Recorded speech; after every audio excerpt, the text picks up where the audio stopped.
Buenos días a todos. Vamos a continuar con la jornada. Vamos a dar lugar a la segunda mesa, donde se va a destacar un punto que en las anteriores presentaciones también se ha destacado, que es la prevención de los incendios forestales. Para ello tenemos la suerte de contar con el decano del Colegio de Ingenieros de Montes y presidente de Tecnoma, don Carlos del Álamo Jiménez, que es quien iniciará este segundo panel, para continuar con José Luis Villarroel, que es inspector del Cuerpo de Bomberos de la Comunidad de Madrid, y terminar con el teniente de la Jefatura del Servicio de Protección de la Naturaleza de la Guardia Civil, don Benigno Martín García. Así que sin más dilación, Carlos, cuando quieras. Pues muchas gracias y buenos días. Gracias a la Fundación Mafre por esta invitación y darnos la oportunidad de participar en esta interesante jornada, en esta materia y en esta cuestión que año tras año, como ya se ha explicado por ponentes anteriores, pues se nos plantean una serie de problemas y conflictos donde lo peor de todo, como sabemos, pues al final son las víctimas y los daños que se producen. Sin duda ninguna, los montes son los incendios son el principal problema de nuestros montes. Gracias. Y el incendio forestal hoy trasciende realmente de este ámbito del monte y llega pues a las personas, a sus bienes, y por ello el Código Penal precisamente pues ha incluido el delito de incendios en el título 17 dentro del ámbito de los delitos contra la seguridad colectiva. No es esto por casualidad, sino precisamente como consecuencia de ese riesgo que se deriva del incendio. El incendio deja de ser forestal, de alguna forma, y entra en el ámbito de lo humano y de lo social. Pero entran también con fuerza en el campo mediático de la comunicación social. La espectacularidad de las imágenes, el dramatismo de algunas situaciones. Voy a ver, perdón si esto...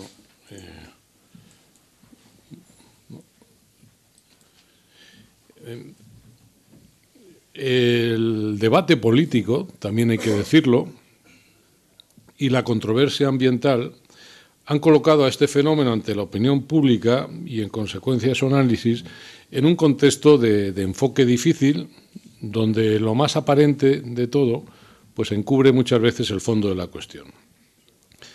Como problema complejo, que contiene diversos aspectos y componentes, los forestales, los ecológicos, los sociales, los económicos, políticos, culturales, su estudio también lo es. Los incendios aparentemente son eso, incendios, parecen iguales, pero ciertamente cada incendio es distinto. Es distinta su causalidad, es distinta su motivación, su propagación y, desde luego, sus efectos. Si entráramos solo en el análisis de la situación o de la estructura del monte que arde, estaríamos analizando solo una parte del todo que supone la interacción del monte con su entorno. Con el entorno social, con el entorno económico y con el entorno cultural en el que se desenvuelven las personas que provocan los incendios. Saben ustedes que el 95% de los incendios que se producen en nuestro país son de origen humano, bien de forma intencionada, bien por negligencia, y el resto son por causas naturales, por rayos. En este contexto, y en esta diapositiva, pues ven ustedes la cantidad, la profusión de normas y de legislación, por tanto de intereses, de agentes, que convergen en el monte. Y todos ellos muchas veces, a veces, no todas, pero con frecuencia también, con intereses distintos, que son los que yo voy a tratar de explicar, como todos ellos son los que conforman el riesgo territorial de los incendios.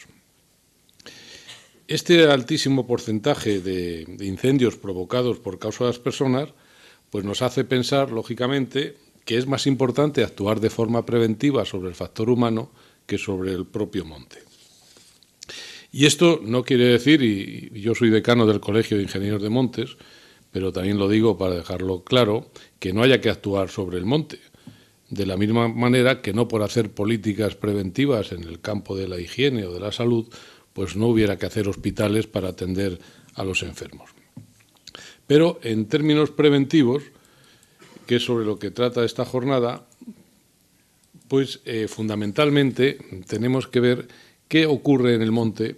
Y esta vieja pregunta, este es una diapositiva de un viejo póster ya de hace a lo mejor 50 años, cuando todavía no existía, yo creo que ni el ICONA, era todavía los tiempos de la Dirección General de Montes, pues la gran pregunta era de quién quema el monte, que ya se hacía este conejito, ese logotipo de aquellos años. ¿Y qué ha ocurrido? ¿Cómo ha evolucionado la situación de los montes en España? Bueno, yo voy a insistir. El monte es un territorio complejo que refleja un paisaje que es combinación de las fuerzas de la naturaleza y de la propia acción humana a lo largo del tiempo. Y es un indicador también de la organización histórica del espacio productivo que sufre una transformación espectacular con los cambios primero de la sociedad industrial, después en la postindustrial y en concreto en nuestro país, en España, estos cambios quedan muy bien reflejados en el éxodo rural, en la regresión agrícola y ganadera, la llegada de los combustibles fósiles a los hogares, el butano, y la escasa rentabilidad también de la madera en estos años. Los montes pierden su función productiva, pierden su rentabilidad, pierden la estructura organizativa en el espacio de esta sociedad industrial avanzada y quedan en un estado de abandono que llega a veces en muchas partes de España al desconocimiento incluso de la propiedad, de la titularidad forestal, al que no es ajeno desde luego tampoco el minifundio de la propiedad, que impide o mejor dificulta una gestión adecuada del monte compuesto por infinidad de parcelas de distintos propietarios y titulares. En esta diapositiva ven ustedes cómo aproximadamente hasta estos primeros años 60 todavía se mantienen. Hombre, también les tengo que decir que la estadística no es homologable, no es homogénea. Seguramente en estos años no se tenía la potencia de recogida de información y tratamiento de datos que se tiene en estos últimos. Pero lo cierto es que, en términos comparados, hasta primeros de los años 70, y no sé, claro, esto es una conclusión personal, no la puedo contrastar, pero parece que comienza un alza de incendios al final del régimen anterior y en el comienzo de la democracia, que después se consolida con un gran pico de incendios en los años 70 y 80, casi hasta mediados de los 90, que deberíamos de analizar por qué se produce esta pendiente tan fuerte en el incremento del número de incendios, con años de más o menos superficies afectadas, pues según también la climatología, que es lo que más influye, sin ninguna duda, en que los incendios pues, se propaguen y también el incendiario sepa que va a tener éxito en su objetivo. Sin duda, hasta los años, como ven, 74, 75, 76, el 77 fue un año que llovió bastante y me acuerdo porque fue el año que yo me fui a Teruel. Y ese año había aprobado yo la oposición del ICONA y me acuerdo que llovió todo el verano. Lo tengo por eso grabado. Y cuando vean ustedes que hay aquí estos picos más bajitos, es que han sido años de lluvia. Y cuando vean que hay estas columnas más elevadas, es que han sido años secos. Porque la tendencia, como ven, es creciente en el número de incendios. Y aunque, como se ha explicado muy bien antes, hay mucha recurrencia y el incendiario que pone fuego, cuando se lo apagan, lo vuelve a intentar y puede volver a contabilizarse el incendio como distinto y el número total pues mayor, lo cierto es que esta curva sí que, o esta pendiente sí que es clara en este incremento. Y aquí pues deberíamos de hacer un análisis territorial, como les digo, de qué está pasando en España en este sentido, qué ha pasado. Indudablemente, lo ha explicado también muy bien antes el director general de Castilla y León. Castilla y León, pues, por cierto, una comunidad muy indicativa, muy interesante para analizar los incendios en España, porque comparte una zona atlántica con el norte y comparte pues una zona mediterránea también muy clara con el resto de España. Lo que ocurre en Castilla y León se puede extrapolar en gran medida al conjunto o a la media de los incendios en España.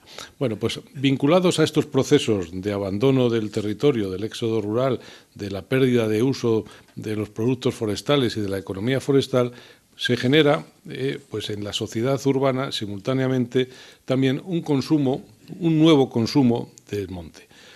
¿Qué ocurre? Pues ocurre fundamentalmente, y simplificando, 4 cuestiones. Por un lado, el abandono rural, de todos conocidos. Los montes, los campos se abandonan, la gente emigra, pero al mismo tiempo que ocurre eso, permanece la propiedad, no desaparece la propiedad. Hay abandono, la gente se va de los pueblos, pero aquello sigue teniendo dueño. Por el contrario, queda en los campos, en los pueblos, queda la gente suficiente como para ocupar el abandono anterior. Es decir, unos se quedan y esos dicen, ya todo el monte es orégano. Ahora que se han ido, pues yo aprovecho ese vacío y efectivamente lo hacen. Y lo hacen pues con actividades, fundamentalmente, también se ha explicado aquí, agroganaderas, pero bueno, de ocupación, en definitiva, del monte, del espacio, y eso lo consiguen en contradicción con los intereses de los propietarios, que aunque no vivan allí, siguen siendo propietarios de esas zonas. Por otra parte, ¿qué ocurre a su vez? Aparecen los nuevos consumidores de naturaleza. Aparecemos los urbanitas, ¿no? Aparecemos los ambientalistas, aparecemos los fines de semana, los turistas. Aparece una nueva corriente en el campo que también se solapa con la tradición, pero con costumbres distintas.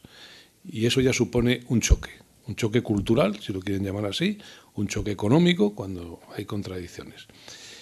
Y también, y en relación con el gráfico de la anterior, aparece toda una serie de nueva normativa que no entra en la lógica tradicional de las personas que han vivido la vida rural en los montes o en los pueblos. Y aparece la nueva normativa sobre conservación de la naturaleza, declaración de espacios protegidos, protección de la fauna. La gente no entiende que se proteja al lobo, la gente no entiende que se proteja al oso, la gente que vive en los pueblos, me refiero, no entiende que no le dejen cazar el jabalí en cualquier momento del año cuando le está levantando las patatas o el maíz. La gente no entiende pues determinadas cuestiones que se le van imponiendo, y en esa falta de entendimiento también se generan conflictos que son los que generan a su vez los incendios. De manera que sobre el territorio forestal, sobre el monte, aparecen cuestiones que muchas veces, y tengo que decirlo también, los ingenieros o los técnicos que hemos llevado los montes, no es que no nos preocupáramos, no era nuestra misión. Nosotros teníamos que prevenir en el monte con los trabajos preventivos, las infraestructuras, los cortafuegos, los puestos de observación, puntos de agua, etcétera. Pero ciertamente tampoco éramos los encargados de estudiar y profundizar en las cuestiones sociológicas de ese territorio. Pero vuelvo a lo mismo, son personas. El 95% de los incendios que se producen en España son provocados por personas. Y el factor humano, en este caso, es prioritario, si me apuran, como les decía antes, sobre la cuestión estrictamente forestal. En ese sentido, yo voy una a una porque no consigo darle a esto bien, seguramente. En este sentido, aparecen en el territorio pues, unos indicadores. El indicador más claro del riesgo territorial es el número de incendios. El número de incendios, en mi opinión, es consecuencia, en gran parte, no digo todos, claro, porque ya les digo que este es un asunto complejo, de las tensiones y conflictos que oculta el bosque y que oculta el territorio. Naturalmente que después habrá personas negligentes y habrá personas delincuentes. Pero el número de incendios es un indicador de esas tensiones y de esos conflictos. ¿El estado del monte qué hace? Facilitar o no la propagación del incendio. Si el monte tiene una selvicultura adecuada, si el monte tiene infraestructuras adecuadas, si el monte tiene una red de puntos de agua, etcétera, etcétera, o de pistas de acceso tal, que facilitan los medios de extinción, la propagación es más lenta y eso es lo que hace que, junto con la eficacia en esa evitación de daños, la síntesis de todo esto, el sumatorio, sea el riesgo que se está asumiendo en ese territorio. ¿Sobre el número de incendios se puede actuar? Pues naturalmente que sí, actuando sobre las personas. ¿Cómo podemos actuar de las personas? Hay dos formas muy claras. Sobre los negligentes con educación y sobre los delincuentes con persecución policial y judicial, ¿no? Esta tarea en España se ha empezado y hay que decir que va a mejor, pero también es cierto que durante muchos años pues los incendios forestales estaban muy lejos de la ciudad, estaban muy lejos de los centros de decisión política y entonces no se veía como un problema, era un problema de los montes. ¿De quién era la culpa de los incendios forestales? De la política forestal. La falta de política forestal, sobre todo, claro, la culpa de qué era, pues de las especies forestales. Era la culpa del eucalipto, era la culpa del pino. La culpa no era de los incendiarios, la culpa era del bosque. Y eso ha generado ante la opinión pública un estado de creencia de que la culpa de los incendios la tiene el monte. Y el monte está sucio, y el monte arde porque está sucio. Eso cuando no se dice que las altas temperaturas, que lo verán ustedes en muchos medios de comunicación, las altas temperaturas provocan incendios. Los fuertes vientos y las altas temperaturas provocan no sé qué. No, son personas. Salvo los rayos, lo demás son personas. No, el monte no arde solo. Ni siquiera los denostados eucaliptos arden solos. Todo lo contrario. En Galicia, por ejemplo, no se inician en eucaliptares prácticamente un porcentaje muy bajo de incendios. Y esa crítica que se ha hecho tradicionalmente a las especies forestales, nadie las ha hecho a otras especies también exóticas como la patata o el maíz o las razas ganaderas, ¿no? En este sentido se ha sido más injusto con el monte, con las especies, que con otras especies que nos son de más interés a lo mejor porque, en fin, no sé si forman parte de nuestra alimentación. Este es un mapa, yo estoy usando, Rafael, los datos del Ministerio y me tienes que disculpar porque me he dado cuenta que no he puesto la fuente, pero ya lo corregiré. Pero vamos, son datos del Ministerio de Agricultura, Alimentación y Medio Ambiente, aunque se me haya olvidado poner el origen de la fuente. En esta evolución y análisis de los incendios forestales en España, este es el mapa del número de siniestros por término municipal en 10 años. Bueno, como ven ustedes, pues están muy concentrados en Galicia, en el noroeste. La gente esto tampoco lo entiende. Dice, ¿cómo arde Galicia o Asturias, que es lo más verde de España? Esto choca un poco al ciudadano medio. Después, esta zona del noroeste de Castilla-León, que digo que comparten con Galicia y Asturias. Después hay una zona clásica, que luego vamos a ver cómo ha sido así siempre, en el centro de España y ahora también entre el norte y el sur de Cáceres y Badajoz, esta parte de Huelva, también tradicional, y desde luego pues el Levante. Esto ha sido así siempre. Este es el plano, pues el mapa de riesgos de siniestros más de 30 años para atrás, y ven que coincide pues prácticamente con el de los últimos 10 años. Gran concentración de incendios en el noroeste español, en el eje este del Valle del Tiétar, en gran parte, la Sierra de Gata, las Urdes, el sur de Salamanca y norte de Cáceres, la zona esta de Huelva, y después también pues el Levante, Valencia, Castellón y Cataluña, con un poquito de Baleares, y Canarias, que se está incorporando últimamente también a estos altos niveles de riesgo. Bueno, hemos pasado, y eso es una noticia positiva, de picos de 25.000 o más incendios. Es verdad que en estos últimos años pues hemos bajado a los 15.000 como de media y algunos años con menos. Esto es una tendencia, es cierto. ¿Y qué ha podido pasar ahí? Bueno, pues yo creo que han pasado también dos cosas importantes, dos sucesos importantes y lamentables, por otro lado. El incendio de Guadalajara del año 2005 y después al año siguiente también los incendios de Galicia de agosto de 2006. A partir de ahí se ha institucionalizado, se han creado las fiscalías también especiales de medio ambiente.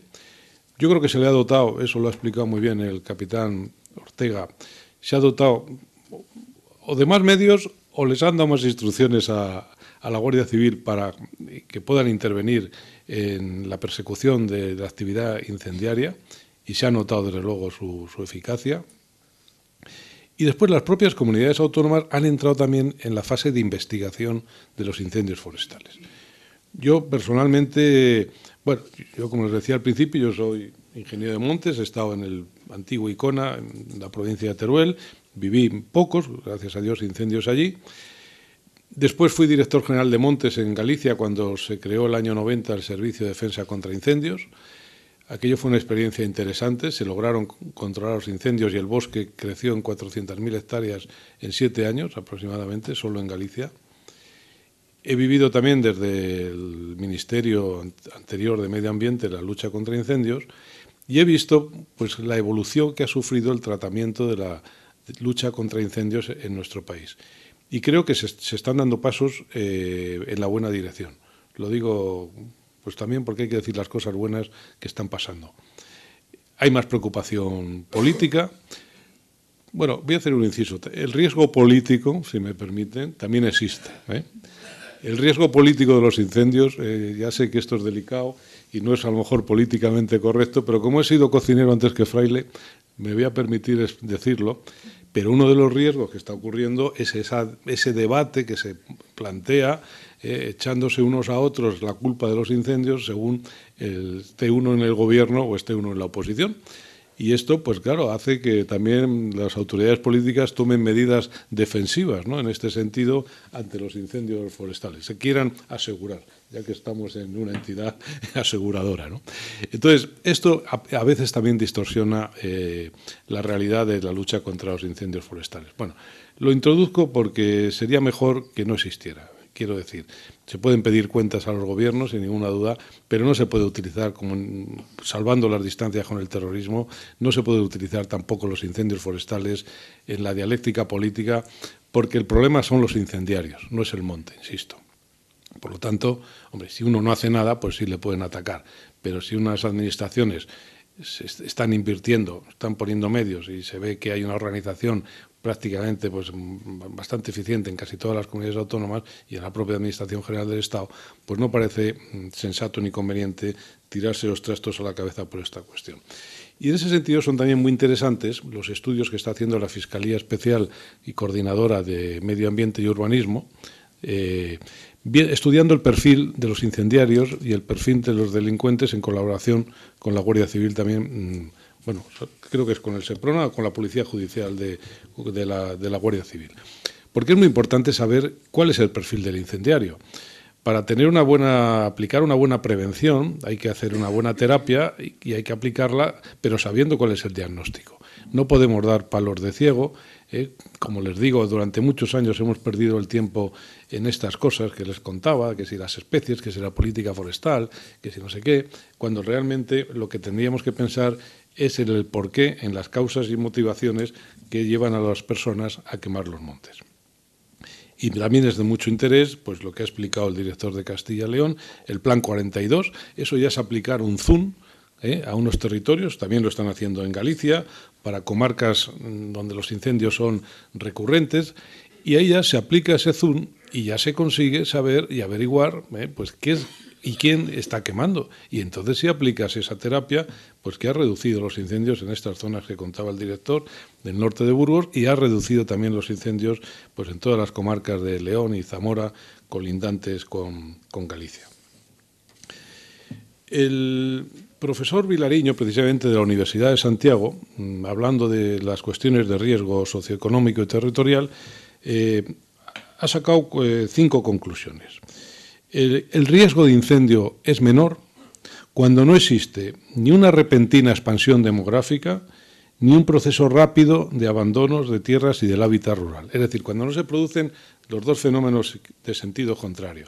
Ni se urbaniza ni se concentra la población con rapidez, ni tampoco se desertiza y se abandona también con la misma rapidez.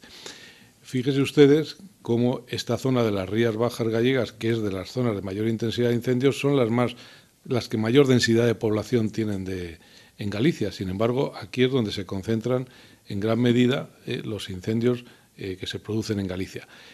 Y en cambio, en sentido contrario, en el interior ocurre lo mismo. Vuelve a ser zonas de alta intensidad de incendios, zonas que están prácticamente abandonadas o desertizadas desde el punto de vista humano. La segunda conclusión es que el monte es más rentable para sus propietarios y socialmente útil para el conjunto de la población. Eso lo hemos dicho muchas veces. El monte rentable no arde. Y el monte rentable no arde, también se ha explicado antes, porque hay una lógica tradicional que vincula la propiedad con el uso y con el beneficio. Y son los montes de Soria, son los montes de Burgos, son los montes de Segovia, también de Teruel, Y son muchos montes también en el País Vasco, en La Rioja, en sitios donde no existen esas tensiones y esos conflictos, el bosque no arde. Y no arde, y si arde, son los propios vecinos, los propios paisanos, los que llegan antes que nada al incendio.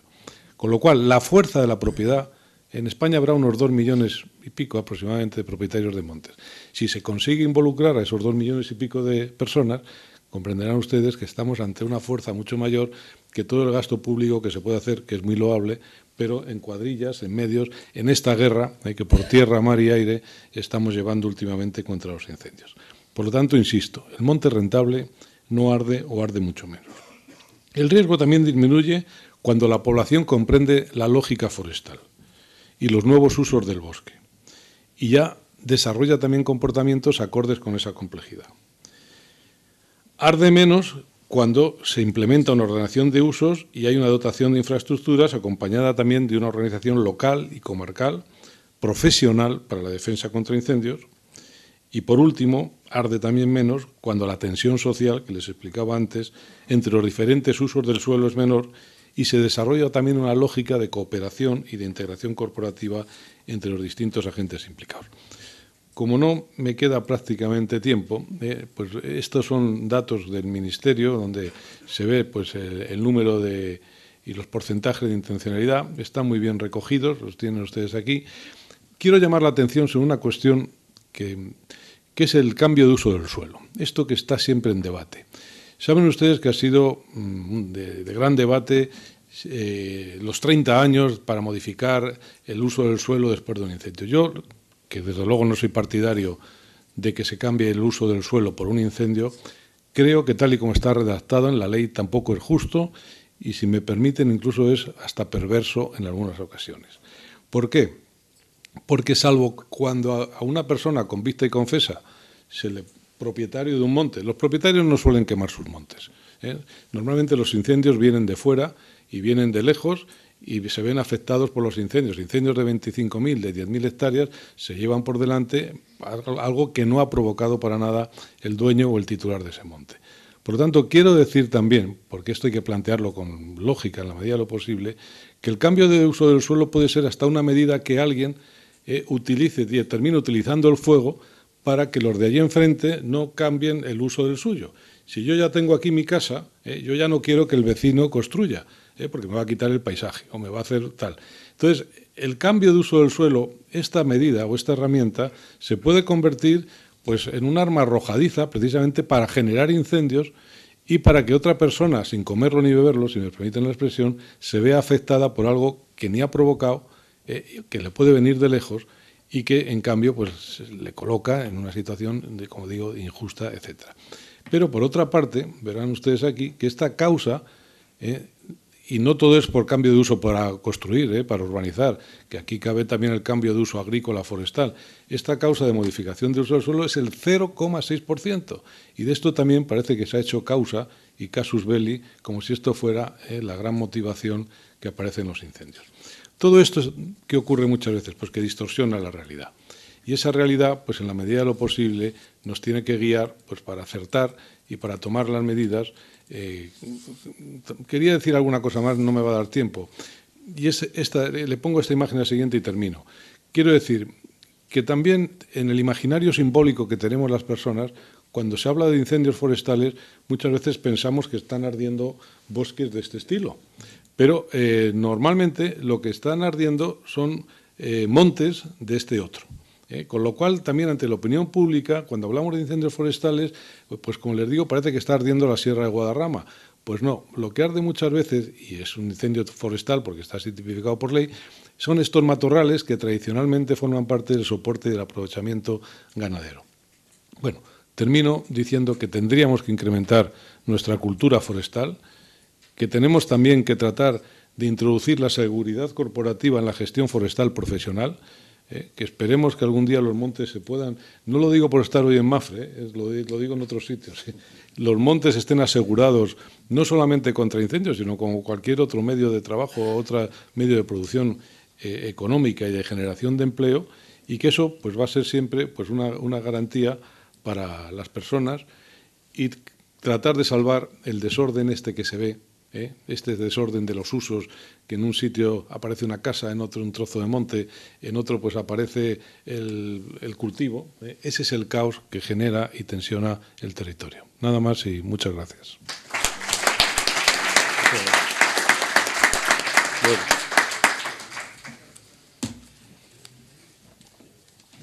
Muy bien, Carlos, muchísimas gracias por tu exposición. Vamos a pasar al siguiente ponente, José Luis Villarroel, inspector del Cuerpo de Bomberos de la Comunidad de Madrid.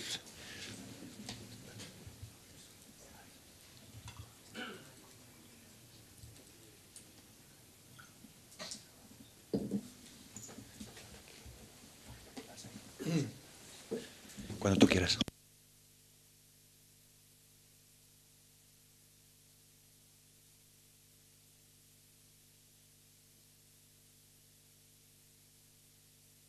Interesantes a lo largo de la mañana de la gestión, tanto de la prevención como la extinción de incendios forestales. Y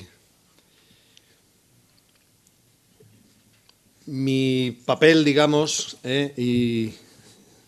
va a ser hacerles llegar las dificultades, facilidades y problemática de la extinción, de la gestión de recursos para la extinción de incendios forestales. Estamos hablando de grandes incendios forestales, lo que llamamos GIF. Está claro que los incendios forestales, sobre todo los grandes incendios forestales, son una emergencia compleja. Y son una emergencia compleja porque ya hemos visto con los anteriores ponentes que engloban multitud de elementos, algunos de ellos muy distintos del propio mundo forestal. En ello, la Comunidad de Madrid creo que se puede decir que es una comunidad extrema en cuanto a los grandes incendios forestales. Y digo extrema en todos los sentidos de la palabra. Por un lado es extrema en cuanto a que los incendios forestales, grandes incendios forestales que se considera a partir de 500 hectáreas, no suelen alcanzar las cifras de otras comunidades del resto de nuestro territorio porque realmente estamos en una comunidad uniprovincial. Su masa forestal, aunque es un 50% del territorio, prácticamente no deja de ser una superficie pequeña, y eso hace, como digo, que los incendios forestales no superen, los grandes incendios forestales no superen las 2.000 hectáreas. Y espero que siga así porque si no nos echarán. Históricamente la Comunidad de Madrid, en los años 60, 70, cuando ya empiezan las estadísticas fiables, pues estamos hablando de que podía tener 7.000, 8.000 hectáreas en un año malo. Ahora mismo estamos pues en total superficie afectada por el fuego, superficie tanto de vegetación, digo, ya no solo forestal, pues rondamos las 2.000 hectáreas, tenemos años muy buenos, pero vamos, el año pasado que fue malo en todas partes, pues estamos en esas cifras. Entonces, ¿por qué comportamiento extremo? Pues porque en contra tenemos, no en contra, porque la población tiene derecho a vivir donde quiere, pero tenemos 6 millones de habitantes. Debemos tocar pues como a 2 pinos por habitante, en la Comunidad de Madrid. Eso está claro y hace que la repercusión social, medioambiental de un incendio forestal en la Comunidad de Madrid sea muy alta. Y además los medios de comunicación, aunque eso es un elemento ya externo, los medios de comunicación están a media hora de sus redacciones. Quiere decir que un incendio, a lo mejor en Castilla-La Mancha o en Extremadura, pues está muy lejos de las noticias de Nacional, ¿no? Sin embargo, un incendio en la Comunidad de Madrid, un gran incendio forestal, directamente si te asomas a la ventana de la redacción de Telemadrid, pues se puede ver desde esa ventana. Como digo, es un factor ya de menos consideración, pero que hace que el ciudadano sufra una alerta, unas veces justa y medida en función del riesgo, y otras un poco exagerada, ¿no?, por el bombardeo de imágenes de medios. Para la presentación voy a utilizar fundamentalmente imágenes y extractos de medios para que también ustedes puedan ver desde el punto de vista del ciudadano la visión del incendio forestal. Entonces, como decía, la Comunidad de Madrid tiene grandes incendios forestales, muy controladitos, en el sentido de que su superficie no es excesivamente grande, pero sin embargo que nos crea muchos problemas. En la Comunidad de Madrid, la Dirección de la Extinción de Incendios Forestales corresponde de tiempo inmemorial. Esta es mi 32ª campaña de incendios forestales y creo, y por ahí está mi antecesor y jefe, que podría darnos más datos, siempre los incendios forestales se han dirigido desde el Cuerpo de Bomberos. Y como digo, lo tratamos como una emergencia múltiple y una emergencia compleja. Nuestras prioridades siempre van a ser las mismas. En principio, la salvaguarda de vidas, tanto humanas como animales, también llamados en algunos casos semovientes, pero al final los pobres animales, y el salvamento de bienes, con mucha incidencia en este caso en los bienes a veces intangibles, los valores medioambientales y los bienes inmuebles. Nuestra comunidad es una comunidad fuertemente urbanizada y con una muy poca franja de separación en lo que llamamos interfaz urbano-forestal. No hay discontinuidad entre el monte, entre el arbolado y lo urbano.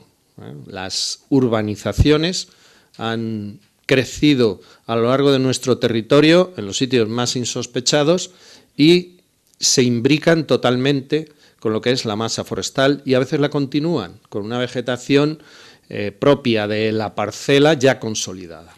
Por lo tanto, nuestros objetivos van a ser exactamente iguales que en cualquier otro tipo de intervención: evitar daños a personas, contener la extensión del incidente, extinguirlo y conducir la vuelta a la normalidad.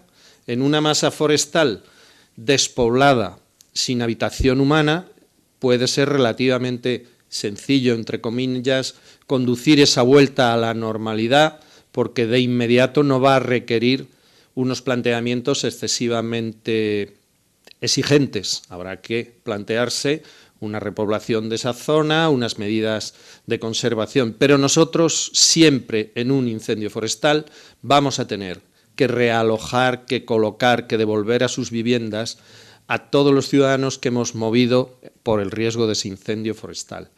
Vamos a tener que restablecer la normalidad en las carreteras que se han cortado, en las líneas férreas. Tenemos que dar apoyo a los servicios de mantenimiento que restauran conducciones de gas, eléctricas, de agua potable, para que el ciudadano que vive en esa zona pueda, como digo, rápidamente volver a la normalidad. Luego tenemos que gestionar los recursos disponibles con la mayor eficacia y la mejor eficiencia posible.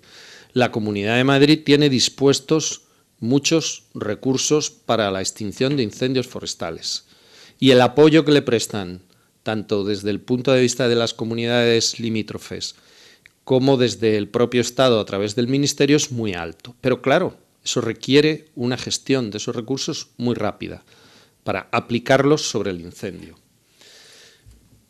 Ahí es, digamos, donde reside toda la problemática. Por un lado, la parte de salvaguardar, en primer lugar, la vida de las personas que pueden verse afectadas por el incendio. En segundo lugar, nuestra obligación es gestionar los recursos para la extinción.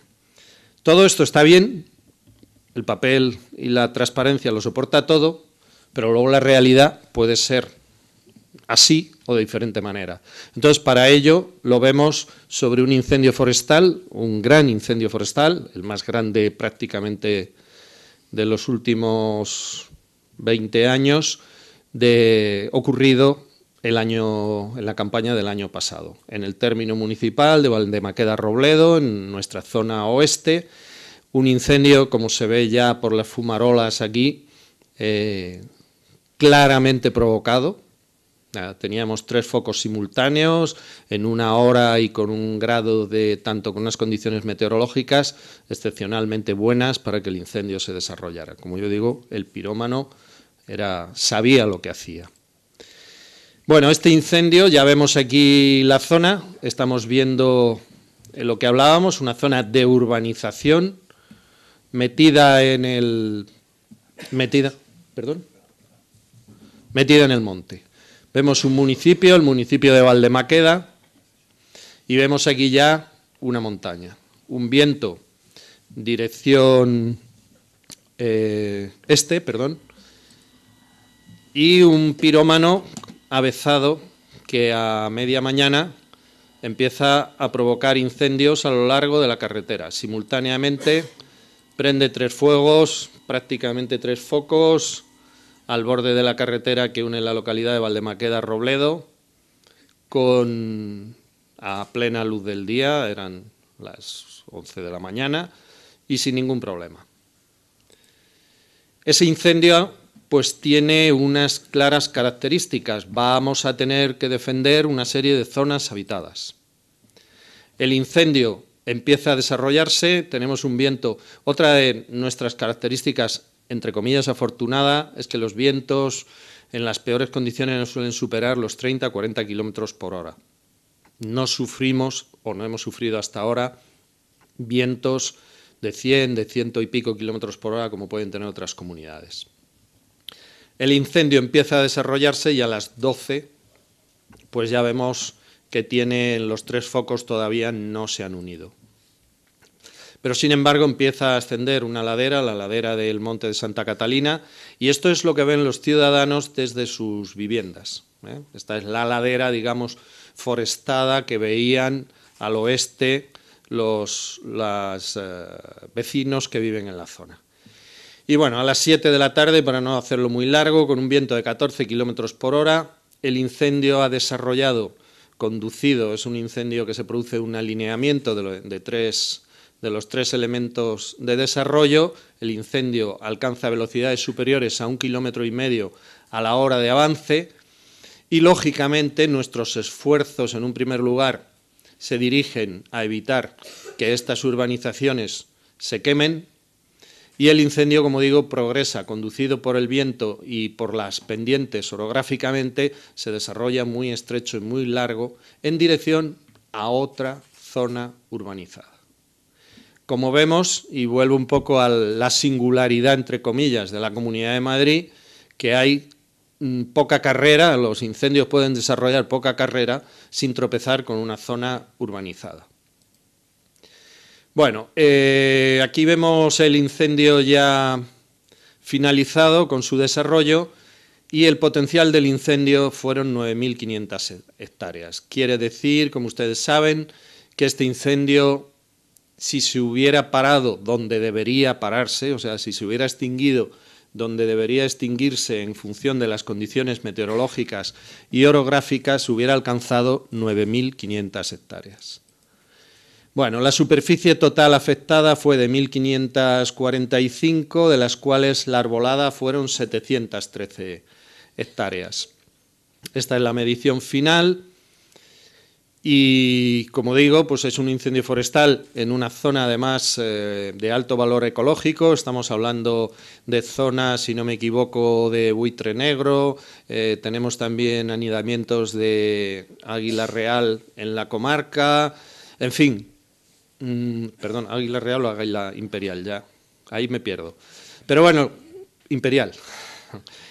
Ahí estamos hablando de una zona, como digo, aparte del valor paisajístico, de que son pinares 70, 80 años la mayor parte, pues estamos hablando con una zona cepa de alto valor ecológico.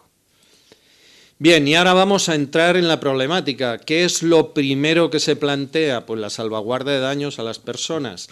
Estas son las noticias inmediatas. 5 urbanizaciones desalojadas, 70 ancianos de los geriátricos trasladados a un polideportivo, 82 ancianos, aquí no se ponen de acuerdo, entre Valdemaqueda y Robledo, 2.000 personas, se movieron entre 2.000 y 3.000 personas.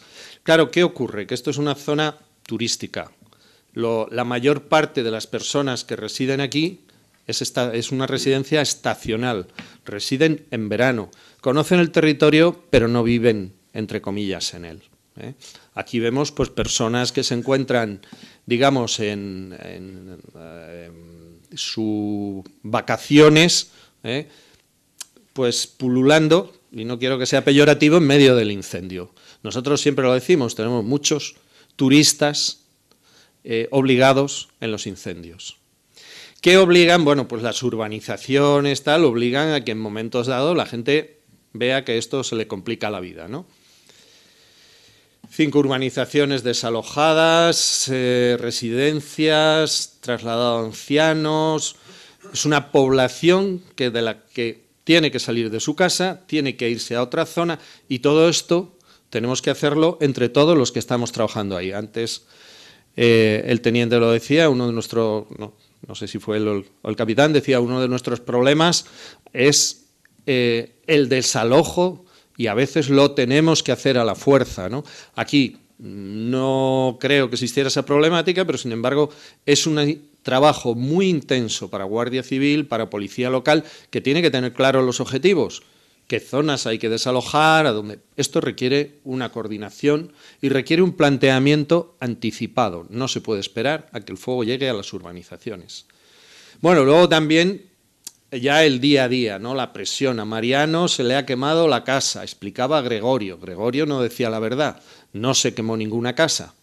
Pero aquí vemos, efectivamente, casas que han sido totalmente rodeadas por el fuego, casas con cubiertas de poliéster que arde fácilmente, casas de madera que no se han quemado. Pero claro, vemos que toda la zona de vegetación está quemada. Eso exige un trabajo muy intenso y, sobre todo, detrae muchísimos medios. Lo que hace que no puedas, si no tienes una sobreabundancia de medios que nunca tienes, no puedes atacar, digamos, la progresión del incendio. Te tienes que dedicar a defender zona de urbanizaciones. ¿Qué ocurre? Hombre, en función del territorio que tenemos, de nuestro conocimiento y de nuestros mecanismos de despacho de recursos, tratamos de anticiparnos en lo posible. Sobredimensionamos la respuesta, se piden recursos para conseguir que el entorno urbano no distraiga medios de la actuación puramente forestal. Pero eso es un equilibrio complicado. Bueno, aquí vemos los recortes, todas las urbanizaciones están recortadas, como el fuego las rodea, pero no entra en ningún caso, aunque hay vegetación consolidada en el interior. Y como además plantamos especies alóctonas, ponemos setos de arizónicas que arden estupendamente, pues en cuanto entra el fuego en una urbanización suele quemar todos los setos de la zona. Aquí ya vemos que con pendientes ascendentes, que en fondos de barrancos, y ninguna vivienda se ha quemado. No se quemó ninguna vivienda, la única es esa cabaña que veían arder ahí. Pero esto es un trabajo ímprobo, y este es el trabajo que más medios distrae, que más estrés causa en la población, que obliga a desalojar. Aquí vemos cómo hay que pelearlo en el interior, porque claro, hay parcelas urbanizadas, hay parcelas sin urbanizar, y hay que utilizar todos los recursos que tienes para evitar que, como digo, el fuego entre en la propia vivienda. Aunque tenemos una ventaja, que yo digo siempre, en nuestra comunidad se construye con materiales cerámicos. La construcción de madera no es habitual y cuando la hay, se quema. Bien, seguimos con los recortes. Aquí vemos el municipio de Robledo de Chavela, que en algún momento pues, la población que vive en el municipio pensó que iba a ser afectada por el incendio y que deberían plantearse el evacuar el municipio, pero ante eso nosotros pues, habitualmente analizamos la situación y decimos que no. ¿Por qué? Pues hombre, porque los municipios antiguos, entre otras cosas, siempre tienen eras, siempre tienen huertas, y ya vemos aquí que no hay continuidad de la masa forestal. Si no se ha quemado en los últimos 3 siglos, es previsible que no se queme ahora precisamente por esa discontinuidad del combustible. Para ello, ¿qué nos requiere? Un sistema de gestión de emergencias, lo que nosotros llamamos dirección y control de los incendios, y utilizamos para todo tipo de intervenciones. En incendios forestales mucho más ampliado porque hay mucho más recursos. A partir de unos equipos e instalaciones, como puede ser un puesto de mando avanzado, donde se integran todos los intervinientes, tanto responsables de fuerzas y cuerpos de seguridad, asesores forestales, alcaldes, dirección del plan. Aparte de eso, también la parte técnica, de coordinación, de anticipación. No hay que olvidar, y no entro mucho en este incendio porque el tiempo es escaso y es un ejemplo, que estamos manejando pues del orden de 20 o 25 aeronaves. 20 o 25 aeronaves volando sobre una zona que en los primeros momentos del incendio a lo mejor tiene 100 o 200 hectáreas. 300. Tenemos que poner un guardia de tráfico arriba porque la coexistencia de aeronaves, sobre todo hidroaviones pesados con helicópteros, tiene unas normas de seguridad muy estrictas, ¿no? Entonces, todo eso requiere el encomendar las tareas, las misiones. Lo que hablaba antes, la extinción del incendio para nosotros comienza con la extinción, con la activación de medios. Para que se hagan una idea, no voy a hablar de la activación de nuestros recursos, que tenemos procedimientos, nuestros recursos propios del Cuerpo de Bomberos de la Comunidad de Madrid, se activan 2-3 minutos. La activación de los medios externos, pues podemos, por ejemplo, ver que los primeros hidroaviones se pidieron al Ministerio en 15 minutos, ya declarado prácticamente nivel 0 del plan de extinción de incendios forestales. Los siguientes se pidieron en los 50 minutos, cuando se había declarado ya nivel 1. O sea que tanto la parte, digamos, de dirección técnica como la parte de dirección política, que es el director del plan, que normalmente es nuestro director general o nuestro consejero, también activan esos niveles en función de las informaciones que reciben. Y todo esto es muy rápido, tiene que ser muy rápido. Bueno, aquí vemos que, por ejemplo, la incorporación de los primeros efectivos de la UME se produjo en 1 hora y 34 minutos. Está claro que, hombre, tenemos la ventaja de la centralidad, de que estamos en la capital del Estado, y eso siempre pues ayuda, puesto que los recursos están normalmente cercanos y somos pequeñitos. Pero bueno, quiere decir que todo eso lleva su trámite y que tienes que saber que tienes un gran incendio entre manos. Luego ya la organización, la sectorización es fundamental para poder anticiparte al incendio.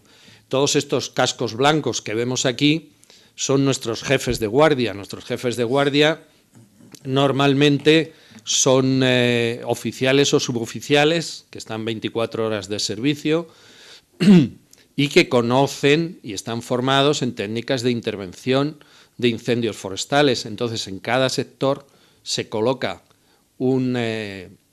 normalmente lo que llamamos un J, que se hace cargo de ese sector y se dirige desde el puesto de mando avanzado, donde hay un J1, que es el inspector de guardia, en este caso era yo.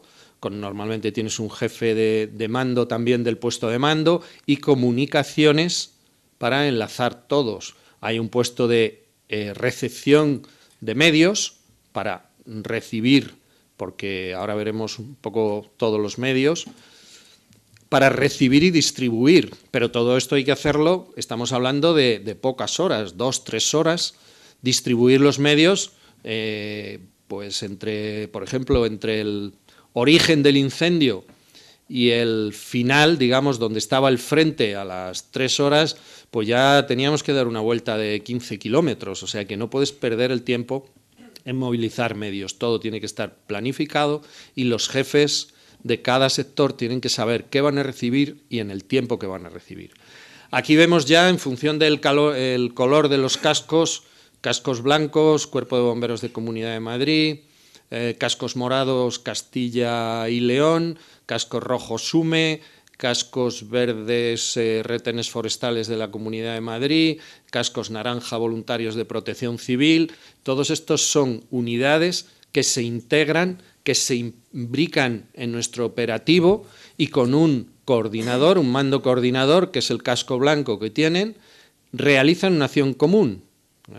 O sea que esto es una organización que permite integrar recursos de cualquier otra organización externa, incorporarlos al funcionamiento ordinario y permitir que trabajen en común, con objetivos y con frentes.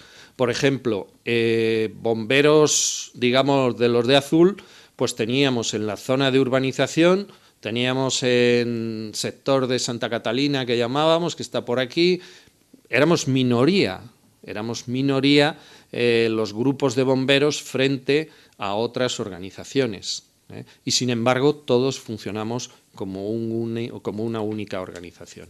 Bueno, esto realmente se hace, normalmente todos nuestros mandos de bomberos tienen alrededor de 10 años en multiemergencias, están formados en dirección y control en diferentes escuelas, tanto forestales como urbanas, inglesas, francesas, y luego hay un PMA, un puesto de mando avanzado, donde se controlan mediante recursos cartográficos, mediante comunicaciones y mediante imágenes. Por ahí hemos visto un helicóptero con cámara que va retransmitiendo imágenes, lo que hace, evita el tener que estar, los responsables de guardia, tener que estar subiendo, ¿no? Este es el puesto de mando. Pues en este momento estábamos informando a nuestra expresidenta y a nuestro vicepresidente en aquel momento y hoy presidente, nuestro director general, pues alcalde de Valdemaqueda, alcalde de Robledo de Chavela, alcaldesa de Santa María de la Alameda, el teniente coronel jefe de la UME, pues vemos aquí que tenemos imágenes del helicóptero, tenemos, respondiendo también un poco a la pregunta de la persona que decía antes, el satélite, usamos nuevas tecnologías y para coordinar, para transmitir, pero tenemos que basarnos mucho en un funcionamiento pues muy organizado, ¿no? Entonces la conclusión es, pues eso, este incendio se pudo controlar por una rapidez en despacho de recursos, por una contundencia en el número de unidades, por un mando único, muy sectorizado, apoyo externo y un sistema de manejo de emergencias. ¿Quiere decir que es un éxito? Pues no, no es un éxito porque al final lo que produce un incendio forestal es esto, ¿no? Y desgraciadamente nosotros estamos, afortunadamente nosotros estamos para evitarlo, pero desgraciadamente pues en muchas ocasiones no puede evitarse y ahí hubo un importante daño a la masa forestal de esa zona de un alto valor ecológico. Pero bueno, eso nos hace tener querer mejorar para cada vez evitar más estos daños. Muy bien, pues muchas gracias por su atención.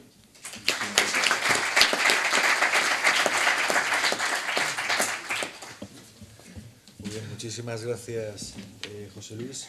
Pasamos a la última de las presentaciones y como nos avanzaba el capitán Ortega, es complementaria a la que se ha hecho en la primera mesa. Doy la palabra al teniente Martín cuando tú quieras. Muchas gracias, Fernando. Buenos días a todos o buenas tardes, según los gustos. Bien, como decía mi compañero, el capitán Ortega, lo que voy a desarrollar principalmente es un poquito la labor que se realiza o cómo está enfocada ahora mismo la persecución del delincuente en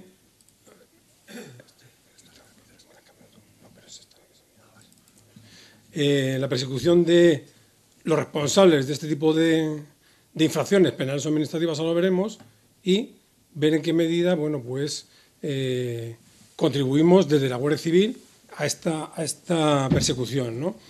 Lo primero que debo decir es que, efectivamente, alguno de ustedes puede pensar que quizá hablar de la persecución legal de los delincuentes cuando estamos en una jornada de prevención de incendios chocaría un poquito, ¿no?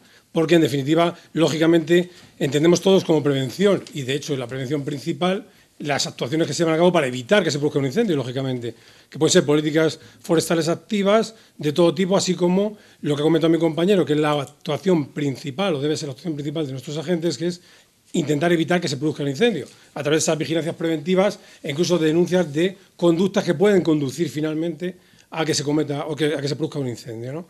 Pero nosotros entendemos, concretamente, yo entiendo que es fundamental la investigación de estos hechos en la medida en que, aunque son actuaciones que se realizan a posteriori del incendio, es decir, cuando ya no ha sido posible evitarlo, pero en la medida en que consigamos ser eficaces y descubrir al delincuente, al responsable, y ponerlo a disposición de la autoridad. Normalmente va a ser la autoridad penal, puesto que, como veremos luego, estos estas actuaciones van más encaminadas en esa línea o se persiguen más por esa vía, pues yo creo que eso es un elemento de prevención fundamental. En definitiva, la persona que ve que hay impunidad en una actuación que viene realizando o que ve que otros realizan y que o bien no se persigue, no se consigue localizar a los responsables, bien o bien no se consigue un castigo más o menos ejemplarizante, evidentemente va a tener muchas más opciones de continuar haciendo esa labor delictiva que si resulta que ve que hay una respuesta de la sociedad, del sistema en general, pues punitiva importante y que le puede retraer en próximas actuaciones. Con lo cual, insisto, como vemos, es una labor, aunque sea posteriori como consecuencia del incendio, pero creemos que es una labor importantísima de prevención también de cara a futuros incendios, no lógicamente al que ya se ha producido, ¿no? Bien, en esta línea y con esta argumentación, este es un poquito el contenido de la exposición, y lo que tratamos es, a través de ver las herramientas legales que tenemos, cómo está funcionando también la jurisprudencia en este campo, y cómo no, cómo estamos funcionando desde el punto de investigación, la Guardia Civil en particular, pues llegar a la conclusión de si efectivamente estamos consiguiendo y en qué medida esa eficacia de la que hablaba yo antes, de conseguir localizar y poner a disposición de las autoridades a esos presuntos responsables de los incendios y, por lo tanto, tratar de evitar, por lo menos en la fase disuasoria, que se vuelvan a producir incendios. Bien, respecto a las vías, como en casi todo, ¿no?, cuando haya una infracción, tenemos la vía administrativa, que es residual en este tipo de actuaciones, y la principal, que es la vía penal, que es sobre la que más me centraré. Respecto a la vía administrativa, básicamente señalar que cuando hay un incendio forestal optaremos o se irá por esta vía cuando se haya producido por una imprudencia leve o por una simple inobservancia, que dice la normativa administrativa nacional, ¿no? Entonces, en estos casos no se prevé una respuesta del Código Penal y, por lo tanto, pues iríamos a la posible responsabilidad que pueda tener en vía administrativa el responsable de los hechos. Bien, luego tenemos por la vía penal, por lo tanto, excluyendo ese tipo de conductas, la imprudencia simple y tal, y excluyendo, lógicamente, también los supuestos en que no hay infracción y por qué han sido producidos, bien por causas naturales o bien por una situación accidental, fortuita, etcétera, que también se producen. A veces no es fácil distinguir entre la situación accidental o fortuita y lo que es una negligencia, pero bueno, se producen. Entonces, si excluimos esos de origen natural o, ya digo, esos que vienen porque podemos determinar que son por causa fortuita o accidental, pues nos queda que en la vía penal, ¿cuáles se van a perseguir? Aquellos en que ha intervenido la voluntad humana de dos maneras. Primero, de forma intencionada, es decir, que la persona ha querido provocar ese incendio con la finalidad que sea, y también incluiremos en esta vía penal aquellos incendios que se produzcan por imprudencia grave. No siempre es fácil, insisto, determinar o distinguir entre la imprudencia grave y la leve, que como vemos es fundamental para ver si se aplica el Código Penal o no, y bueno, los tribunales sobre todo el Tribunal Supremo, ha tratado de determinar un poco esa barrera, en dónde está la distinción entre una y otra, y viene a decir más o menos que la imprudencia grave sería considerada en aquellos casos que hay un descuido total, palmario, del deber de vigilancia sobre un riesgo que hemos provocado nosotros previamente, ¿de acuerdo? Y también unido a la mayor o menor previsibilidad del posible daño que se puede originar, ¿vale? Poniendo en relación estos dos elementos, pues es cuando los tribunales vienen determinando si ha habido imprudencia grave o no y, por lo tanto, procede condena y en qué casos hay que pasarlo a la vía administrativa. Insisto, esto es más un debate en la vía judicial y nuestros agentes lo que hacen habitualmente es que si hay una imprudencia van por la vía penal porque no es el momento de decidir ni tienen los elementos de juicio suficientes para decidir en ese momento, salvo que esté muy claro si es una imprudencia grave o leve. Por lo tanto, nos encontramos con un escenario en el cual, cuando hay imprudencia o intención, vamos a ir siempre por la vía penal cuando se trata de un incendio forestal. ¿De acuerdo? Luego hay un caso que viene aquí en la vía administrativa también, que es un poco por lo que se ha ido considerando un poco la práctica de la Fiscalía, fundamentalmente, y apoyadas por los tribunales, y es en los casos de la conducta que veremos luego del artículo 354 del Código Penal, donde se establece que, en ese artículo se establece que, bueno, cuando el incendio no se ha producido por causas involuntarias, causas que no corresponden con la acción decidida del autor, por causas muchas veces meteorológicas, naturales. Una persona quería prender fuego, pero por circunstancias meteorológicas de continuidad de la masa forestal, de temperatura, lo que queramos pensar, el incendio no se propaga, ¿de acuerdo? Entonces, en esos casos, pues, insisto que no ha sido la propia voluntad de apagar el fuego del causante, si es por vía Si ha sido intencional el incendio, normalmente sí se persiguen, aunque sea un conato, es decir, menor a 1 hectárea. Eso hay discrepancia entre algunas fiscalías, pero desde luego prácticamente todas coinciden en no perseguirlo por vía penal cuando es una imprudencia. ¿De acuerdo? Porque la pena es muy liviana y son una serie de muchos casos en que, insisto, no procede poner en marcha todo el mecanismo penal para una situación que se puede solventar perfectamente por vía administrativa. Insisto, casos en que el incendio no se propaga por causa ajena a la voluntad del autor y que ha sido un incendio intencionado, no imprudente. ¿De acuerdo? Bien, lógicamente, ahora vemos que en el caso de que el autor sea el propio que consiga apagar el fuego antes de que se produzca esa propagación, quedaría impune porque así lo establece ya el Código. Por lo tanto, tenemos aquí marcado un poquito lo que es la referencia en cuanto a las dos vías de persecución, pero insisto, la que prima, lógicamente, porque los otros son casos residuales, la que prima es la vía penal, sobre todo cuando hay intervención humana. Bien, aquí tenemos un poco, para que se hagan una idea, sin tratar de ser exhaustivo, en los artículos principales donde se recogen estos delitos en el Código Penal. El básico, el que sería el modelo típico, sería el artículo 352, que establece una prisión de 1 a 5 años al que prende fuego a masas forestales. ¿De acuerdo? ¿Qué dice este artículo? Que si ese incendio forestal pues implica también poner en peligro a las vidas humanas, pues resulta que se le aplica una pena que puede ser de 10 a 20 años de prisión, que ya parece bastante importante.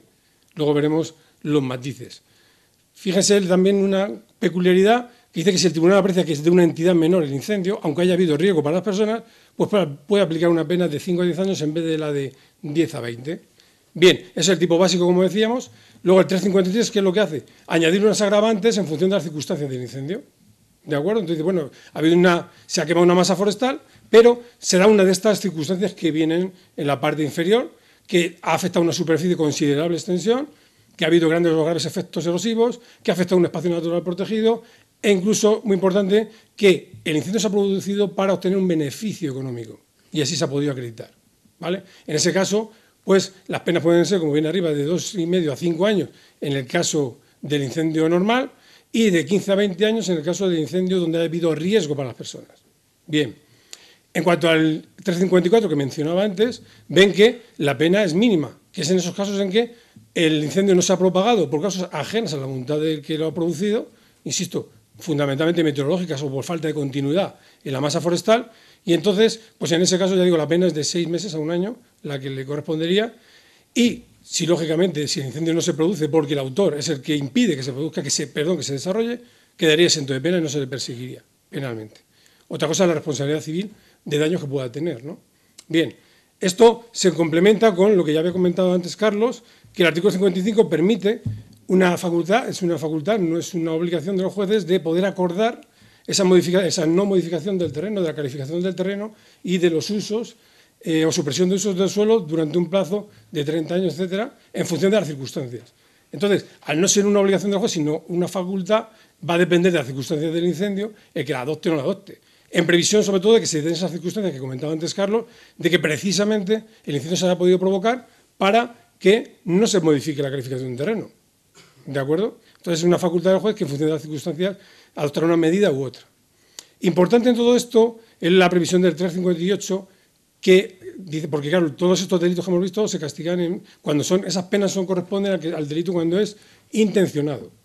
¿De acuerdo? Cuando esas mismas conductas se producen y ha habido una imprudencia, no ha habido una intención, sino una imprudencia grave, que como vemos es en una inmensa mayoría de casos de los que hemos comentado anteriormente, pues entonces ahí correspondería la pena inferior en grado. ¿Esto qué quiere decir? Que, por ejemplo, la pena de 1 a 5 años de prisión del delito normal se quedaría en 6 meses a 1 año, de 6 meses a 1 año, con lo cual vemos que es bastante inferior a la prevista para el delito intencionado. Bien, para poner un ejemplo de todo esto, que no sea tan engorroso, vamos a poner de ejemplo el incendio que se ha puesto aquí, pues ha salido esta mañana 3 o 4 veces, el delito de Riva de Sálices en Guadalajara del año 2005. Después de 7, casi 8 años, ha salido la sentencia de aquel incendio. Y entonces, fíjense que, aun determinando el juzgado, el tribunal, que en principio le podía corresponder ese delito, por estas reglas que hemos establecido, una pena de 10 a 20 años, porque hubo peligro para las personas, ¿de acuerdo? Hubo riesgo para las personas, pues resulta que, aplicando estas reglas de que fue un delito imprudente, aplicando la regla de que hubo un par de circunstancias atenuantes y aplicando también la regla de la agravante que vemos aquí de de que afectó una masa considerable de terreno, resulta que aplicando esas reglas que disminuyen o aumentan la pena que le ha correspondido al autor ha sido de 2 años de prisión. 11 personas muertas, desalojos de viviendas y una extensión de terreno y unos daños importantes. Bueno, las reglas son las que son. Y ese es un ejemplo claro, por ejemplo, de aplicación práctica de lo que estamos viendo. ¿Vale? Bien.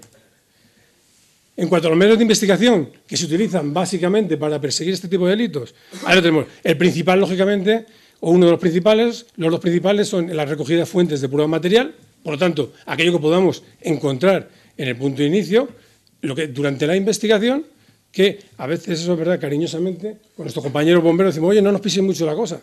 Y claro, yo les digo, joder, tenemos que apagar el incendio primero, es verdad, es más importante apagar el incendio que lo otro, pero bueno, cada uno va mirando lo suyo, ¿no? Entonces, la recogida de esas fuentes de prueba es fundamental, complementado también con esas declaraciones de testigos muy importantes, sobre todo los primeros que observaron el hecho y, bueno, otros que se puedan localizar. Eso complementado también con las declaraciones de los propios detenidos imputados, que en función de que el incendio ha sido intencionado o negligente, suelen aportar o pueden aportar bastante información. Y otros medios de investigación, como pueden ser pues, seguimientos, intervenciones de comunicaciones, todas estas autorizadas por el juzgado, o registros domiciliarios o de vehículos, ¿de acuerdo? De personas que puedan resultar sospechosas y algún otro, bueno, que no vamos a entrar, como puede ser precisamente ese uso de las tecnologías, sobre todo para intentar pues, acotar el incendio y determinar pues, un poco, cuando hay varios focos, tratar de reconstruir un poco esa geometría del incendio, ¿no?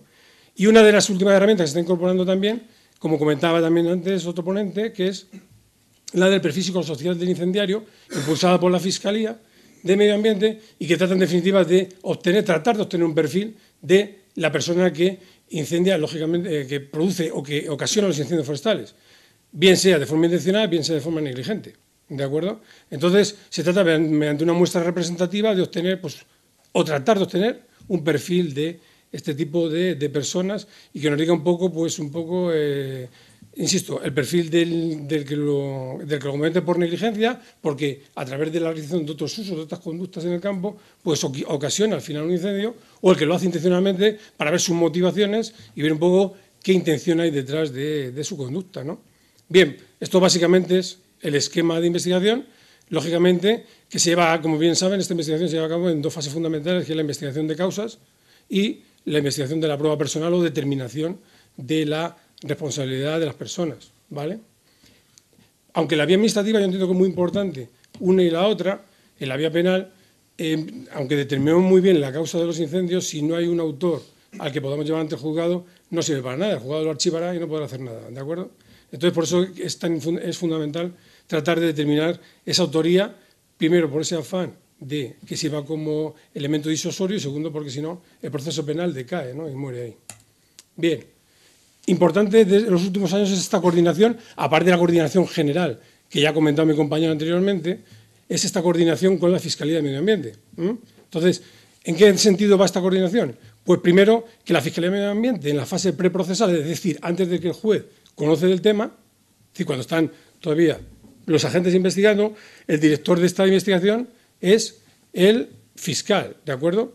Y, es decir, con independencia de esa dirección de la investigación policial que le corresponde a él, se han introducido 2 nuevos elementos, el de la ficha que hemos dicho antes, el del perfil psicosocial del incendiario, a través de igual, mediante una serie de preguntas, pues se consigue, o se trata de conseguir esa clarificación de, bueno, pues si hay unas conductas más o menos determinadas, si un tipo de personas, en función de su actividad o de sus problemas o de la zona donde se producen los incendios, que podamos establecer como un estándar. Y luego, muy importante también, esa ficha de detenidos imputados, que cuando se produce un detenido imputado se manda inmediatamente a la Fiscalía a la Fiscalía Coordinadora de Medio Ambiente y Urbanismo.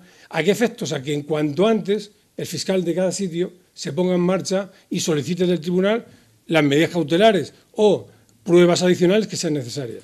¿Para qué? Para intentar asegurar lo máximo posible que no se escapa el autor de los hechos y que no se pierden pruebas importantes para luego el juicio.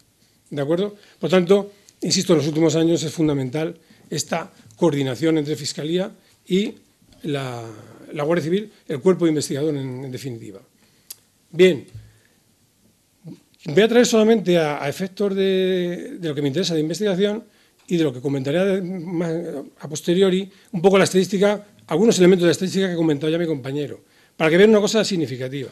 Bien, aparte de los delitos investigados por la Guardia Civil y cuáles esclarecieron su causa, vemos que, por imprudencia, según las investigaciones hechas por la Guardia Civil, fueron 590 incendios forestales, de esos 1.418 en los que se determinó la causa, y intencionados 440.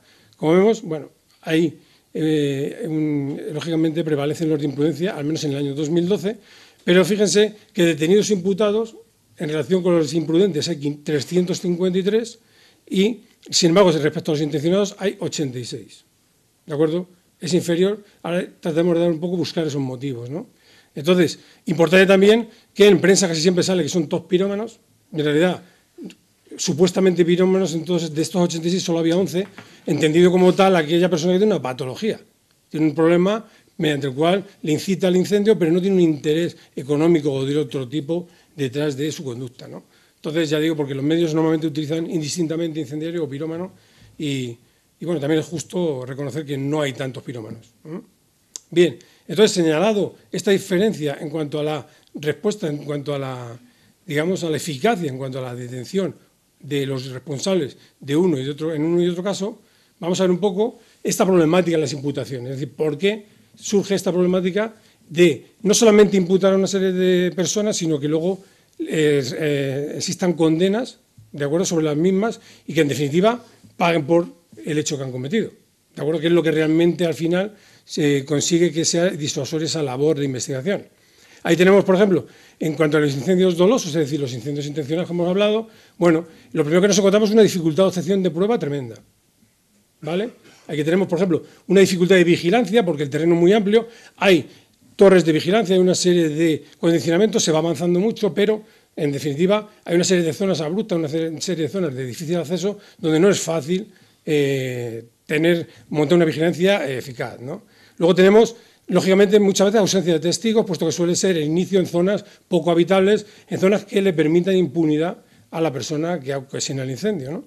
Y luego, más allá incluso, hay gente que utiliza medios de retardo para evitar que cuando se produce un incendio, si alguien lo ve en una fase incipiente, le puedan relacionar con el hecho al verle en el lugar, sino que yo puedo, mediante el sistema de retardo X, conseguir que el incendio se produzca 10, 15, media hora después de haber puesto el medio y estar en el bar con 20 personas tomando una caña a la vez que se produce un incendio.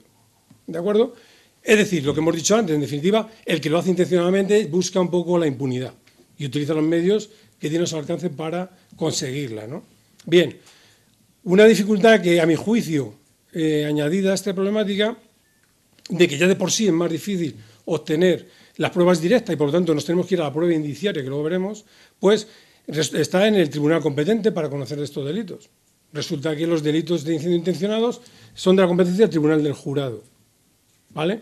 Por lo tanto, personas como cualquiera de ustedes, de cualquiera de nosotros, que son legos en la materia y por lo tanto, pues, tienen que decidir sobre un hecho en el que normalmente hay pocas pruebas directas y en que hay que valorar y apreciar en su justa medida pruebas indirectas que no convencen mucho al ciudadano medio.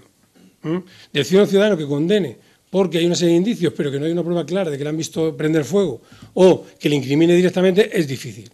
¿De acuerdo? El juez profesional tiene otra formación y puede valorar en su justa medida esas pruebas indiciarias, pero el ciudadano medio tampoco se le puede exigir eso y entonces en ocasiones, si solo disponemos de esas pruebas indiciarias, es difícil que puedan condenar. Luego, otro problema que podemos tener es si el incendio intencionado se ha producido como consecuencia de una problemática en una zona, ¿vale? Si la problemática en una zona es a nivel provincial, por ejemplo, de acuerdo, que hay gente que no está de acuerdo en lo que sea, piense cada uno en su zona en lo que puede ocurrir, en recalificación de terreno, en lo que sea, pues entonces puede haberse originado un incendio intencionado para evitar un cambio de la situación en la que se encuentra ese terreno, o forzarlo, también podría ser, y que en definitiva tienen que juzgar si esa persona es culpable unos convecinos de esa provincia, que a lo mejor están de acuerdo también en esas medidas de presión, ¿vale?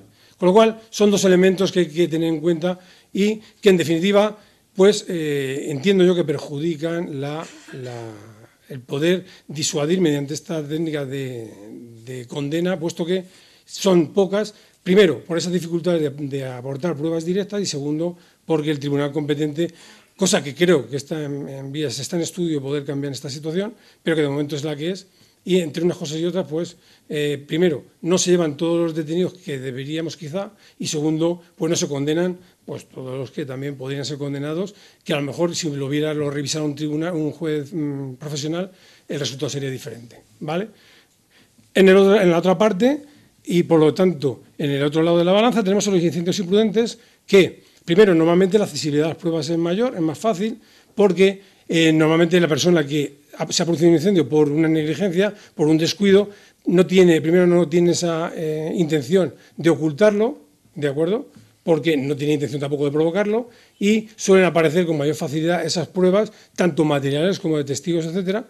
Luego no hay una premeditación, la persona es difícil que lo tenga planeado, puesto que no piensa que pueda ocurrir ese incendio, aunque quizá lo debería haber tenido en cuenta, y en definitiva luego también, pues esos elementos de juicio que va a aportar el agente en su investigación van a ser revisados por un tribunal profesional que va a decidir sobre si la culpabilidad o no de esta persona. ¿De acuerdo? Por lo tanto, ya tenemos un elemento importante que distingue, y de ahí un poco también la estadística que hemos presentado anteriormente de la persecución del delincuente, en qué casos es mayor o menor. Bien, esto tiene que ver, como ya he apuntado, aunque parcialmente anteriormente, tiene que ver mucho con el tipo de prueba que se puede presentar para imputar a una persona por un incendio forestal. Tenemos dos tipos de prueba principalmente: la prueba directa, la mejor, la que entiende perfectamente un tribunal de jurado y cualquiera, que es pues, pillarle con las manos en la masa, o medios que de alguna manera incriminen, huellas, etcétera, que incriminen directamente a esta persona de una manera irrefutable, ¿no? Entonces, lógicamente, como decía antes, es menor la problemática de obtención de este tipo de pruebas en esos incendios imprudentes o fortuitos, y ya digo, pues fundamentalmente esas pruebas materiales, testigos e incluso la confesión del autor. Porque, por ejemplo, una de las cosas que se ha tenido en cuenta para disminuir la pena en el incendio de Ribas de Sálices ha sido la confesión del culpable en el momento en que fue la Guardia Civil. ¿De acuerdo? Otra cosa es que luego en el proceso cambiara más o menos de táctica, ¿no? Bien, sin embargo, la prueba indirecta, que es la que más se suele obtener con dificultades, pero es la que más se suele obtener en los incendios intencionados, pues para que sea valorada positivamente tiene que cumplir esos requisitos que vienen ahí. Esos indicios que obtengamos tienen que ser plenamente probados, relacionados con el hecho y entre sí, plurales o uno muy relevante, y en definitiva, a partir de esos indicios, deducir lógicamente que no pudo ser otra la hipótesis de la consecución del incendio, que tuvo que ser esa persona la que lo cometió, ¿no? Entonces, insisto, esto, bueno, un tribunal profesional lo puede valorar mejor o peor, pero normalmente va a tener en cuenta todos estos criterios y, sin embargo, un tribunal de jurado lo va a tener más complicado. Un ejemplo rápido es otro incendio que se produjo en 2005 aquí en Madrid, 14 incendios como mínimo en el mes de agosto, ¿de acuerdo?, donde se aportaron una serie de elementos de indicios importantes, que la persona estaba presente en la mayor parte de esos incendios, se le pilló en el vehículo material similar o idéntico al que se había empleado para los incendios, testificales, insisto, de gente que lo había visto, evidentemente nadie le había visto prender fuego, registros domiciliarios donde también apareció un material que podía haber sido empleado en ese incendio, y sin embargo el tribunal de jurado entendió que, hombre, que no había pruebas físicas claras de que hubiera sido el autor, y se absolvió, ¿vale? Esa es la problemática que tenemos ahora mismo con este tema. Bien, finalmente, como reflexiones finales, es decir, porque ya dije al principio que lo que se trata es de decir, bueno, en qué medida estamos consiguiendo esa labor de disuasión, ¿no? Como decía al principio, la investigación eficaz, si conseguimos llevar a cabo una investigación eficaz que no solamente nos ayude a determinar la causa del incendio, sino también el autor, el culpable del mismo, si no, no hemos hecho nada, pues está siendo, yo creo que está mejorando mucho en los últimos años, estamos consiguiendo cotas que hasta ahora, que hasta hace unos años, fundamentalmente yo creo que el punto de inflexión para todo, casi todo fue ese incendio de 2005. Entonces, insisto, debe ser la herramienta de prevención, una herramienta de prevención importante, pero que ahora mismo pues, se encuentra con un par de obstáculos, a mi juicio, que son la imputación de la responsabilidad en esos incendios intencionados y, lógicamente, esa posterior condena a través del tribunal que tiene ahora mismo encomendada esa función, y los que sí que podían ser mucho más disuasorios, porque tenemos más elementos de juicio, conseguimos llevar a más personas responsables ante los tribunales y, de alguna manera, conseguir cortar esas conductas ancestrales, ¿no?, de utilizar el fuego para muchas cosas cuando, sin valorar mucho el peligro de incendio que tienen, pues esos incendios, insisto, que se pueden aportar, que se aportan, de hecho, muchas más pruebas irresponsables, pues resulta que, como hemos visto en la aplicación coordinada de las penas, pues llevan unas penas muy bajas de prisión, que igual tiene que ser así. Yo no opino en si tiene que ser así o no, pero que responde un poco a la pregunta que seguramente algunos de ustedes se harán o se pueden estar haciendo y que a veces nos han formulado. Decir, oiga, ustedes que tienen tantos detenidos y tal, es que en la cárcel luego hay muy poca gente. Es verdad. En un caso porque las pruebas, igual, los primeros que tenemos que entrar en mea culpa somos nosotros, a lo mejor no han sido lo suficientemente relevantes, sobre todo en el caso de incendio intencionado. En otros casos, el tribunal del jurado no ha entendido probado los hechos, y cuando hablamos de imprudentes, pues, insisto, las penas que les corresponden son menores de 2 años, por supuesto, y por lo tanto no entran en prisión si es la primera vez que cometen el delito. Con lo cual, insisto, el mensaje, la verdad que hemos mejorado mucho en general, no solamente la Guardia Civil, creo que se ha mejorado mucho en materia de investigación, el sistema en general funciona mucho mejor en la prevención y la persecución de los delitos, pero que no debemos ser conformistas y tenemos que seguir avanzando y peleando para mejorar en este aspecto. Y nada más, muchas gracias.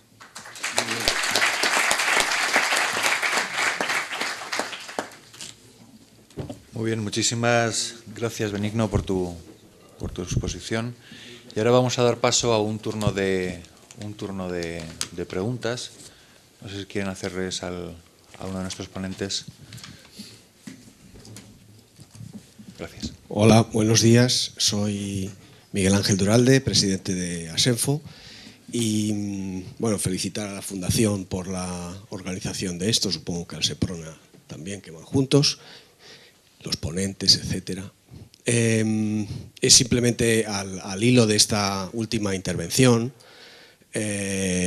una curiosidad. Es sobre el incendio que ha estado hablando concretamente José Luis Villarroel, el incendio de Robledo, que es claramente intencionado y es a la luz del día, etcétera, etcétera. Si hemos avanzado algo, tenemos algo, están en la cárcel, en fin, bueno, saber un poco sobre ese tema, porque realmente ese señor posiblemente sí sería quien tiene que estar en la cárcel. El de Ribera de Salices podríamos hablar, o podríamos hablar de otras muchas cosas, ¿no? Pero no están, las personas normales que hacen esos incendios fortuitos o poco esto, son personas normales, y a ninguno nos gusta estar en la cárcel, nos tiene que asustar mucho, con lo cual la prevención yo creo que está conseguida, porque la segunda ya sí iríamos a la cárcel si estamos condenados, o sea que ahí ganamos mucho con un sistema que investiga, un sistema judicial activo, etcétera. Pero luego llegan las cosas importantes, y en este caso, que es a la luz del día, a las 11 de la mañana, con testigos, etcétera. No sé si está ya en la cárcel o no, pero me preguntará en concreto sobre ese caso. Muchas gracias. Muchas gracias.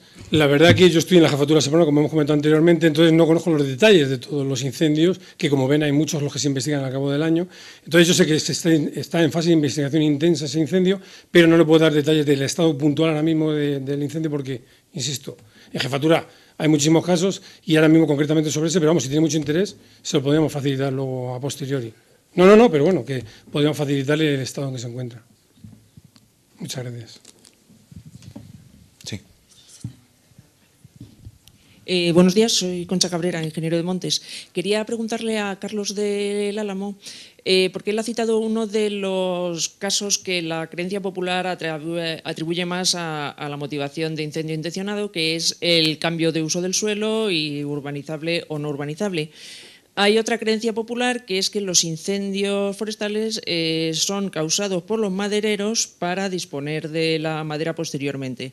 Quería me confirmar hasta qué punto esa creencia popular es acertada o no, y hasta qué punto la difusión de esas creencias, que sean equivocadas en su caso, por los medios de comunicación, favorece un clima más propicio a que se produzcan incendios forestales. Muchas gracias. Pues vamos a ver, la primera para mí es un tópico, no digo, y están ahí las estadísticas, el 0,68% de las motivaciones de cambio de uso del suelo, que no implica solo urbanización. Cambio de uso del suelo es pasar de aprovechamiento forestal a aprovechamiento agrícola o ganadero, bueno, cambiar el uso del suelo. Sin embargo, esto se ha convertido, como bien planteas, pues como si fuera la causa y el motor y una de las principales motivaciones de los incendios forestales. Y yo comprendo que eso puede tener el morbo, como ha tenido el morbo de la madera tradicionalmente, ¿no? Pero eso son las meigas, que a ver las ailas, o ainas, es más correcto ainas que ailas, pero bueno. Y entonces las meigas, pues con perdón, vienen muy bien a los medios de comunicación y entra dentro de los tópicos de lo políticamente correcto, que a base de repetir y reiterar, como todos sabemos, pues una mentira se convierte en una verdad aceptada. Los maderistas, yo no digo que no, en fin, no lo sé, porque no voy a poner la mano en el fuego por nadie, pero que alguien queme su propio negocio, pues me parece que es tirar piedras contra su tejado. Se acusaba a los maderistas, se acusaba a las empresas forestales, y yo no digo que a lo mejor algún rematante por ahí perdido no quemara algo para forzar al paisano a que termine vendiendo, porque no sé qué, pero vamos, que eso no ha sido ni muchísimo menos causa y motivo de incendios forestales. Son mucho más importantes estas otras causas que se han dicho aquí y que por no sé qué razón han estado como ocultas, ¿no? Era más fácil acusar a la política forestal, y en España llevamos 50 años sin política forestal, dicho sea de paso, O sea, que es que yo no sé cuál es la política forestal culpable de los incendios, porque, bueno, volvemos a las especies, Entonces, como no nos gustan determinadas especies, son las malas, Y hay especies buenas y especies malas, como si en la naturaleza tuviera la misma cabeza que las personas. En la naturaleza no hay especies buenas y especies malas, hay, pues cada una tiene su papel. De manera que creo que son dos tópicos que se van superando, pero que ha costado mucho superar esto y alguna otra cosa. No sé si te he contestado.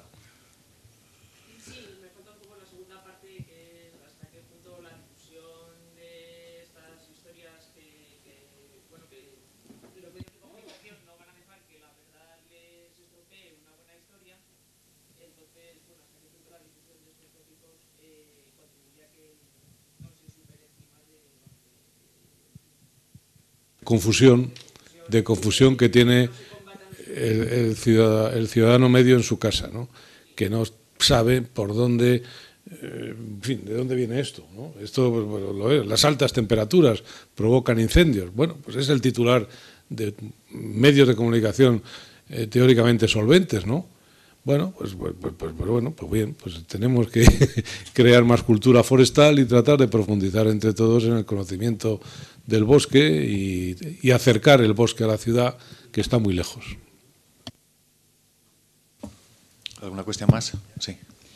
Hola, buenos días. Soy Alberto Pascual, ingeniero forestal. Tenía dos preguntas y un comentario. La pregunta primera es para el teniente Martín. Si se tienen datos de cuántas personas de las condenadas, de las que han puesto ahí, han llegado a estar en la cárcel, básicamente.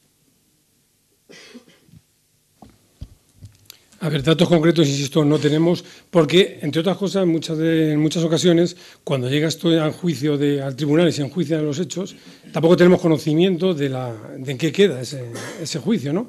Incluso a veces, aunque hayamos intervenido nosotros. Por lo tanto, insisto, datos en ese sentido no manejamos, pero, insisto, con carácter general son menos personas de las que son condenadas por ese motivo que yo digo, porque la mayor parte de condenas son por el delito imprudente y por lo tanto llevan aparejadas penas inferiores a 2 años y que se pueden sustituir por esa suspensión, y que si la persona no delinque de 2 a 5 años, lo que establezca el tribunal, pues no va a ingresar en prisión. Pero insisto, esa fase ya de ejecución de sentencia, ahí, salvo que lo pidamos expresamente, no nos llega a nosotros, vamos. Vale, muchas gracias. Otra que no sé exactamente para quién iría, va relacionada con el incendio de Robledo, por ejemplo. Si a las urbanizaciones que se construyen en medio de un monte en concreto, da igual, si se ha pensado en pedir un plan de autoprotección o un chale en concreto, vamos, que como todo el mundo puede conocer. Sí, vamos a ver, las urbanizaciones que están en zona forestal, los municipios que están en zona forestal tienen que tener un plan de autoprotección frente a riesgos en el municipio, no solo los que están en zona forestal, todos. Dentro de ese plan tienen que contemplar los riesgos forestales. Luego, los enclaves que hay dentro de ese municipio que están sujetos a riesgo forestal tienen que tener un plan de autoprotección, en principio por la normativa de la Comunidad de Madrid, el decreto de incendios forestales del 2006, dice que aquellas personas responsables de instalaciones que estén no en zona forestal, próximas a zona forestal, porque si están construidas, pues es suelo urbanizable o será una instalación agrícola o ganadera, pero deben tener un plan de autoprotección. Las urbanizaciones deben tener un plan de autoprotección. Claro, ¿qué ocurre? Por ejemplo, Madrid es una comunidad pues, que tiene en esto un gran número de urbanizaciones. Nosotros estamos haciendo una campaña sobre ello. Desde nuestro área de prevención de incendios se está trabajando. En especial, se trabaja en prevención en todos los aspectos, porque también los edificios que están en zonas urbanas tienen que tener determinados usos o instalaciones, tienen que tener su plan de autoprotección. En concreto, nosotros, por ejemplo, ahora estamos trabajando en zonas de gran afluencia de público, zonas forestales de gran afluencia de público. Por ejemplo, estamos haciendo un trabajo sobre el área de las dehesas de Cercedilla, que tiene una gran afluencia de visitantes y donde coinciden multitud de usos.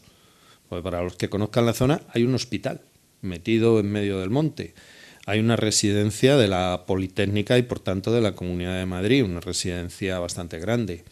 Hay una residencia de tiempo libre de la Consejería de Educación. Hay diversos diseminados, hay una urbanización de 70 chalés, hay un parque regional, hay un picadero, hay una zona pública de ocio cuyo titular es el ayuntamiento. Hay una zona, en verano, los que lo conocemos, es un fondo de saco, porque realmente para vehículos solamente se puede salir por una carretera, es la única de entrada y salida, es una caldera, digamos un área, y hay miles de personas. Entonces estamos trabajando en ello, estamos haciendo un trabajo en concreto en colaboración con el Ayuntamiento, con nuestra Consejería de Medio Ambiente, en la que participan y colaboran también Seprona de la Guardia Civil, y precisamente, y bueno, por supuesto, la Guardería Forestal nuestra, los agentes forestales, porque uno de los problemas que tenemos, por ejemplo, es la gran afluencia de personas en verano y en invierno. Ahora hace poco, cuando la primera nevada, pues se quedaron allí metidos un montón de coches, ¿no? Bueno, el riesgo es diferente. Entonces, ¿con eso qué quiero decir? Que hay puntos sensibles con gran acumulación de personas en la Comunidad de Madrid donde estamos haciendo esos planteamientos. ¿Qué ocurre? Que en general la normativa no es retroactiva. Entonces, las urbanizaciones en la Comunidad de Madrid, bueno, y en muchos otros sitios, bueno, en realidad en todo nuestro territorio tienen que tener una franja de separación con el monte y todo eso, pero son para las de nueva construcción. Para las que ya están hechas realmente no hay mucha exigencia. Se les puede exigir la norma de prevención de incendios general, pues exige muy pocas condiciones, ¿no? Y uno de los temas que siempre se trata en las reuniones de comunidades y ministerio es una normativa estatal que marque unas medidas preventivas claras. Pero vamos, según la normativa de protección civil, respondiendo a su pregunta, y la de la Comunidad de Madrid, las urbanizaciones que están en el territorio tienen que tener un plan de autoprotección. Y los municipios tienen que tener un plan de autoprotección que, si tienen riesgo forestal, deben contemplar el riesgo forestal. También le digo que prácticamente hay muy poquitos ayuntamientos que tengan plan municipal. Y urbanizaciones, ya digo que estamos haciendo una campaña en aquellas que tienen normalmente un riesgo alto porque están en una zona sensible o porque puedan tener los accesos limitados. Estamos haciendo una campaña para que se haga el plan de autoprotección. Vale, una última pregunta también para usted. ¿Dentro de su personal tienen personas concretas como coordinadores de medios aéreos? Y ya termino, muchas gracias. coordinador de medios aéreos puede tener dos vertientes. Una, la seguridad en el tráfico aéreo, y dos, los objetivos a marcar a los medios. Yo me refería más bien a la seguridad de los medios aéreos y con relación también a los medios terrestres que tenemos afectados. Sí, en cuanto a la seguridad aérea y medios aéreos, nosotros al final lo que tenemos son empresas que nos prestan esos servicios.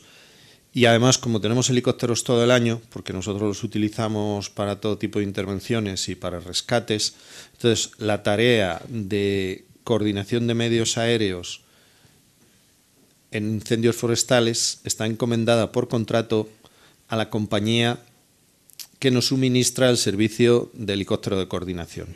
Nosotros tenemos un contrato para un helicóptero de coordinación y un helicóptero de rescate en montaña.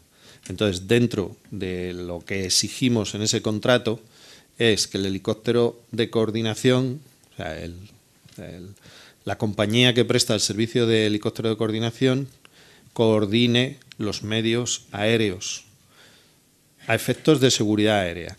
Y entonces, normalmente, el piloto, el copiloto de ese helicóptero es el que ordena el tráfico, el que retira los helicópteros cuando entran los hidros, el que marca. Nosotros transmitimos al piloto coordinador, transmitimos, oye, los objetivos. Normalmente en el helicóptero de coordinación vuela nuestro jefe de guardia. Entonces, nuestro jefe de guardia es el que marca los objetivos de extinción. Pues ahora mismo 2 helicópteros en este flanco, o aquí quiero en este sector que se trabaje, o las brigadas helitransportadas en el otro. Y luego ya lo que es tráfico aéreo se encomienda al piloto. De hecho, por ejemplo, en este incendio tuvimos una problemática curiosa y peligrosa, que fue que por la gran cantidad de humo y las condiciones meteorológicas, el segundo día al amanecer, toda el área del incendio estaba cubierto por una capa de humo que estaba pues entre 5 y 60 o 70 metros de altura y que dificultaba el tráfico de helicópteros muchísimo. Tenías que elevarte para superar la capa por encima del Cerro de Santa Catalina para poder coger, digamos, visibilidad.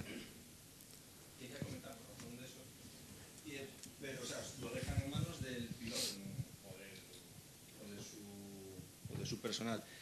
¿Y no sería buena idea que fuese una persona preparada? Lo digo más que nada porque el piloto puede llevar muchos años trabajando en incendios, o pocos, o no ser español y no entender el castellano. Bueno, los que hemos trabajado ahí sabemos un poco cómo va eso.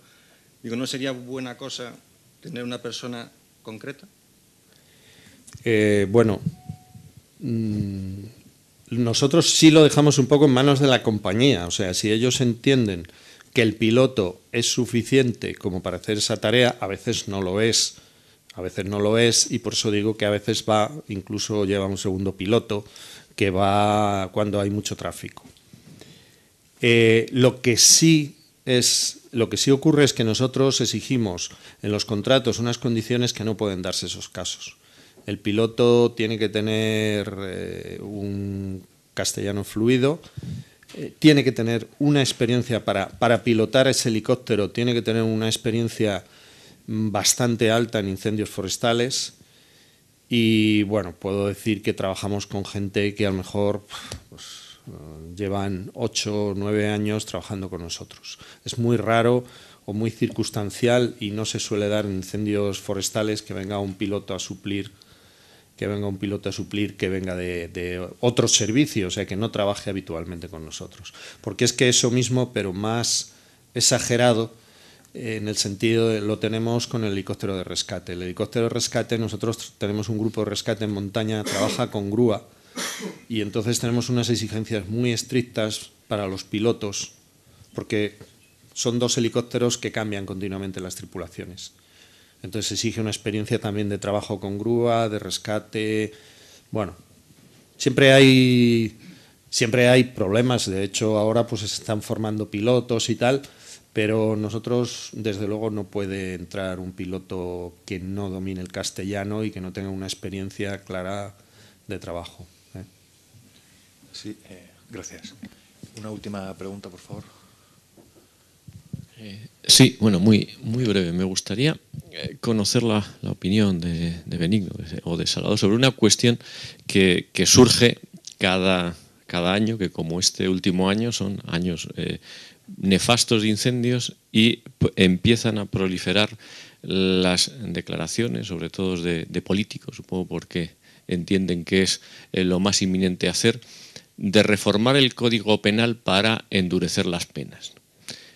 Y no sé, a mí me deja absolutamente perplejo, porque en las reuniones de coordinación que nosotros tenemos, tanto con Fiscalía como con los jueces, una de las cuestiones que nos trasladan es que uno de los problemas que ellos achacan a veces a que ese bajo índice de culpar a alguien, de que un juzgado popular decida culpar a alguien, es que, claro, un mínimo de 10 años o 20 años de una pena por un incendio, estamos equiparándolo a que esas penas casi son equivalentes a matar a alguien, ¿no? A un homicidio, o superiores incluso, ¿no? Y eso hace que subjetivamente le tiemble la mano al juez, al fiscal, a la hora de aplicar. Y sin embargo, en el momento que hay 4 incendios seguidos, ya están los políticos pidiendo endurecer las penas.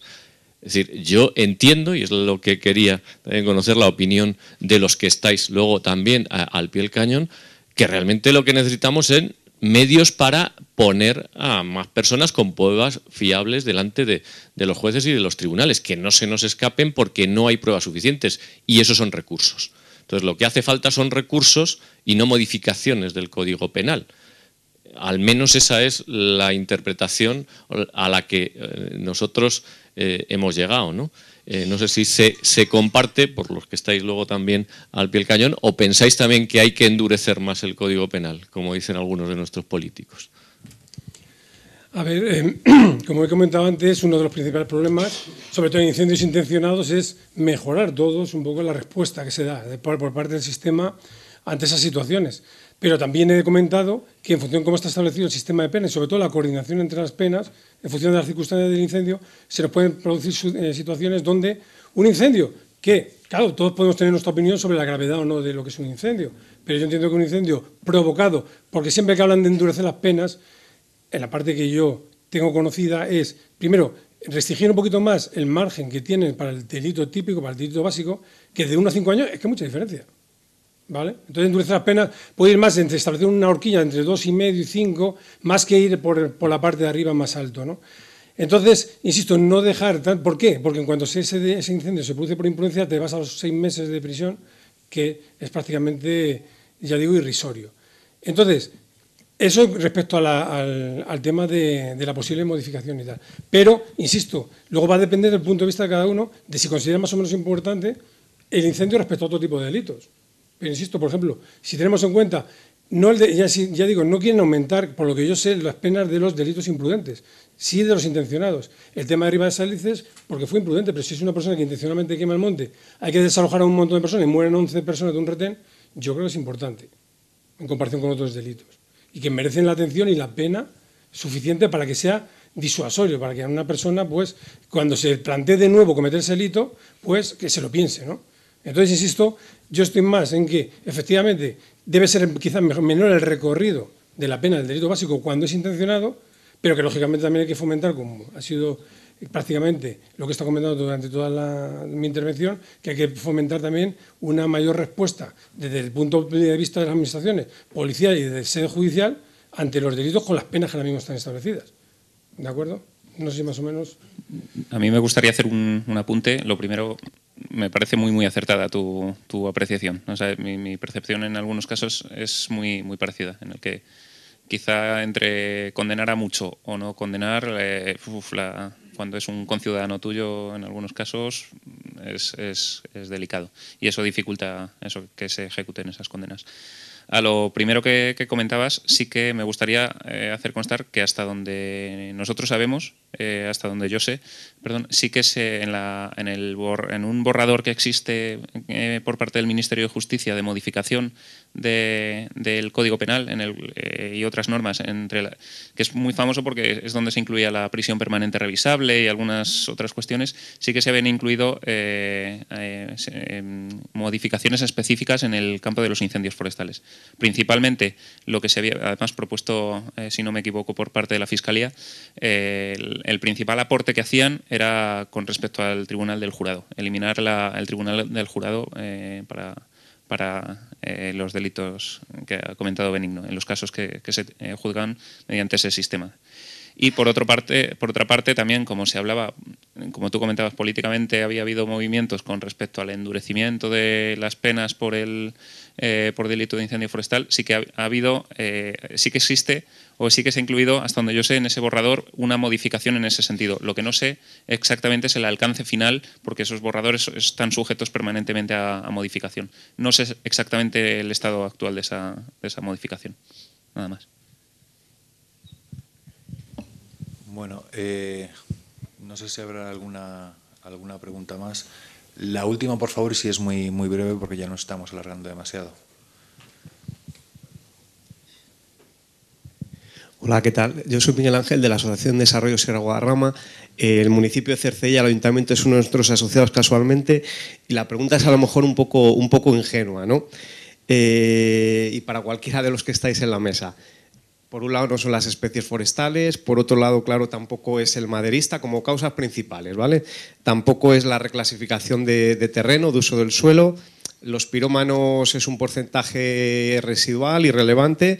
Bueno, pues entonces, ¿cuáles serían un poquito las tres principales causas o las dos principales causas? ¿Tienen que ver acaso con las limitaciones, restricciones a los usos ligadas a la declaración o a los espacios naturales ya consolidados?